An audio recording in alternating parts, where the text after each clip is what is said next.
മീര എന്ന പേരില് അമ്മ എല്ലാ കൊല്ലവും എനിക്ക് അയക്കാറുള്ള ബർത്ത്ഡേ കാർഡ് ഞാൻ എവിടെ സൂക്ഷിച്ചു വെച്ചിരിക്കുന്നത്?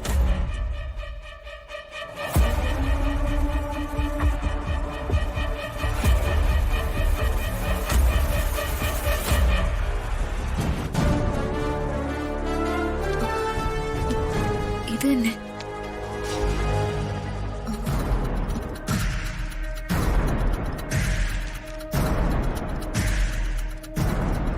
ഇത് രണ്ടും ഒരാളുടെ കൈയക്ഷരാണെന്ന് നോക്കാം.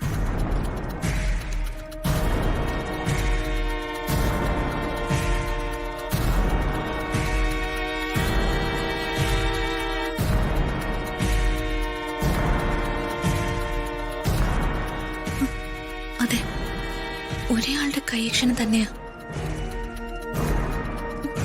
എന്റെ അമ്മയുടെ ഹാൻഡ് റൈറ്റിംഗ് തന്നെയാ.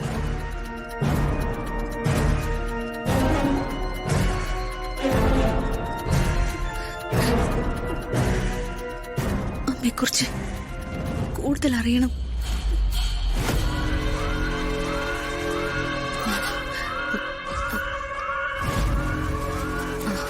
അച്ഛന്റെ റൂമിൽ പോ.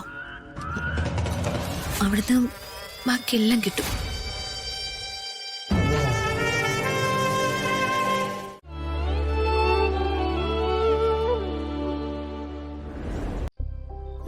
അപ്പോ ഒരു മകള് വേണമെന്ന് ആഗ്രഹിച്ചിരുന്നതും ജനിച്ചതിന് ശേഷം എന്നെ ഏറെ സ്നേഹിച്ചിരുന്നതും എന്റെ അച്ഛൻ തന്നെയായിരുന്നു.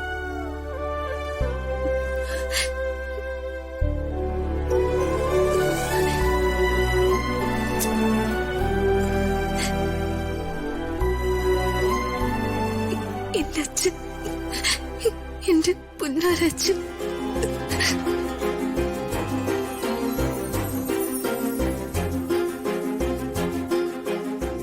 ഇന്ന് ചെക്കപ്പ് ദിവസം ഏട്ടൻ തിരക്കിലായതുകൊണ്ട് ജഗന്നാഥേട്ടന്റെ കൂടെ ഹോസ്പിറ്റലിൽ പോവാൻ പറഞ്ഞു. പ്രതാപേട്ടനില്ലാതെ ഞാൻ ചെക്കപ്പിന് പോകുന്നു. എന്റെ ആദ്യത്തെ ചെക്കപ്പ്.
എന്താടി കാണിച്ചേ?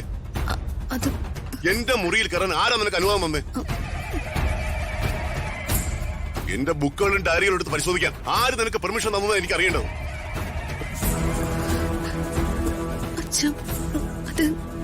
ഞാൻ നിന്നോടുള്ള സമീപനത്തിന് അല്പം മാറ്റം വരുത്തിയതും ചിലതൊക്കെ കണ്ണടച്ചതും എന്റെ സ്വകാര്യതകളിൽ കടന്നു കയറാനല്ല. ഫ്രീഡം തന്നു കരുതി എന്തു അങ്ങ് ആകാന്ന് വിചാരിക്കരുത്. എന്താടി മിണ്ടാ നിൽക്കുന്നേ? ചോദിച്ചു കേട്ടില്ലേ? തെറ്റ് ചെയ്തിട്ട് സോറി പറയുന്നു.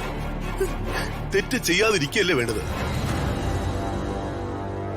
ഇത്തരം ധിക്കാരങ്ങൾ കാണിക്കരുതെന്ന് പല വട്ടം വാണിംഗ് തന്നിട്ടുള്ളതാണ്. എന്നിട്ടും അത് ചെയ്യുന്നതിന് ധിക്കാരം എന്ന് പറയുന്നത്. നീ ധിക്കാരിയാ.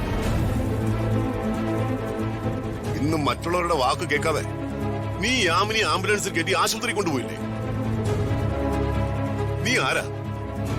ഇത്രയൊക്കെ തന്റെ ഇടം കാണിക്കാൻ ആരാ നിനക്ക് സപ്പോർട്ട് വരുന്നത്?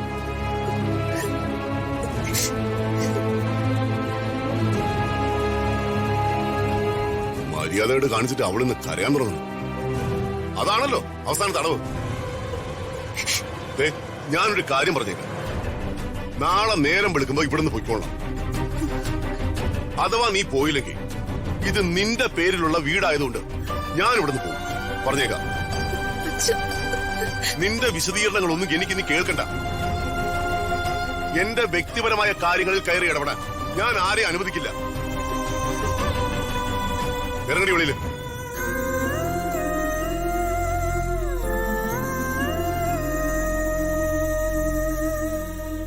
അച്ഛൻ എന്നോട് ഇത്രയ്ക്ക് വെറുപ്പാണോ അച്ഛ?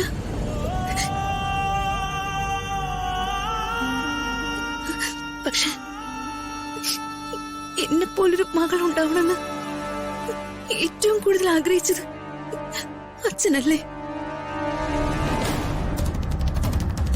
എനിക്ക് ഋതിക എന്ന് പേരിട്ടത് അച്ഛനല്ലേ? ഒരു കാലത്ത് അച്ഛൻ എന്നെ ജീവനെ പോലെ സ്നേഹിച്ചിരുന്നില്ലേ? അച്ഛൻ എന്നെ പണ്ട് പ്രാണനായിരുന്നില്ലേ അച്ഛ?